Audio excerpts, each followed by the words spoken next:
Hi, and welcome to the 7-Minute Mastery Series for 8th grade social studies. Today's topic, Revolution and Independence. Let's get started. Battles of Lexington and Concord. British troops leave Boston late one night to confiscate militia arms in nearby town of Concord. They leave in the middle of the night so that as not to create a disturbance, kind of to sneak their way over there. Well, Paul Revere rides ahead. He's a colonist who rides ahead, and he warns the other Minutemen, who are the militia in the nearby towns and communities, telling them that the British regulars are coming. So that they're ready when they arrive. The first shots of the war are fired at Lexington, which is a town on the way to Concord. So at Lexington, there's some shots fired. We don't know who fired them. It's known as the shot heard round the world. We don't know if it's British or colonists who fired that first shot. Either way, some of the colonists were killed, and the British continue to move on to Concord. By the time they get to Concord, there's hardly no weapons to be found because the colonists and Minutemen had removed all of those weapons from their secure hiding place. So that's where the war starts. Within weeks of these first battles, the Second Continental Congress convenes in Philadelphia and continues to manage the war effort and eventually declares independence later on. So the right man for the job, well, they chose General George Washington. He was selected as the Second Continental Congress general and commander-in-chief of this Continental Army. He was the right man for the job. He showed up to their Continental the Continental Congress wearing his full military regalia, essentially his way of saying, I'm ready to fight. Okay, so before Washington, this Continental Army really wasn't a unified army. Rather, it was many different groups of militias and Minutemen from different towns, communities, and colonies all around coming together. Well, his job, and he was essentially known for this, is being the one that unified this army under his command. He brought them and later eventually turned them into a real army.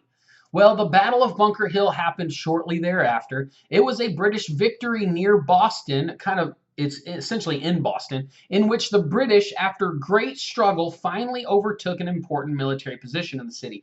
Though the Americans lost, it proved that they had ability to fight hard and possibly even had the fortitude to wage a long and grueling war. That's the Battle of Bunker Hill. On July 4th, 1776, hopefully when you hear that date, you automatically know what we're about to talk about. The Continental Congress ratified the Declaration of Independence written by the Thomas Jefferson. It was an essential document written to explain to England and the world why the Americans were choosing to leave the British rule and become an independent nation. Some people call it a breakup letter. It was Thomas Jefferson and the Continental Congress of these American colonies saying we are no longer going to be under the rule of the King of England, and here's why. He did this and this and this and mistreated us in all of these ways, and now we are seeking our own independence. Well, seeking your independence and declaring it are two different things. To gain that independence, you must continue to fight until you win. So, the Battle of Trenton.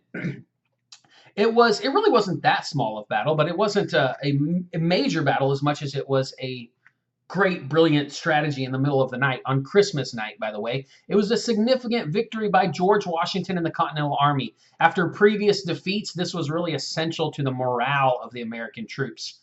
They snuck across the Delaware River, an icy river that they kind of had to break up just to get across. You see in this picture here, not completely accurate painting, but we get the idea, where they captured 1,500 British troops, and technically they weren't British. They were hired by the British to fight against the Americans. They were called Hessians.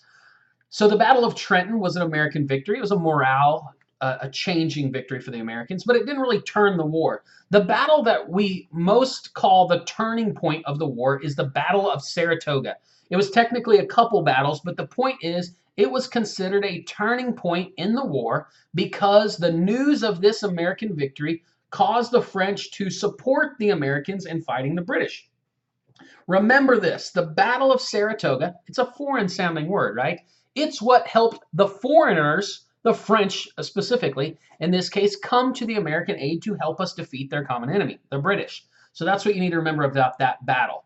So also a couple more, Valley Forge. Valley Forge was not a battle, but it was rather a staging ground or a winter place that the Continental Army hunkered down over the winter in Pennsylvania during a brutally cold winter. It was miserable. Many, many men died of diseases and frostbite and whatnot. It was a challenging and fortifying time for the Americans as they resolved to endure and overcome. I'll just say this: Washington was known for getting the troops to survive this and stick together. If he had not done that, they may not have been able to stick around to win this war. So winning the war, let's talk about it. The Battle of Yorktown. This was the decisive final victory over the British forces.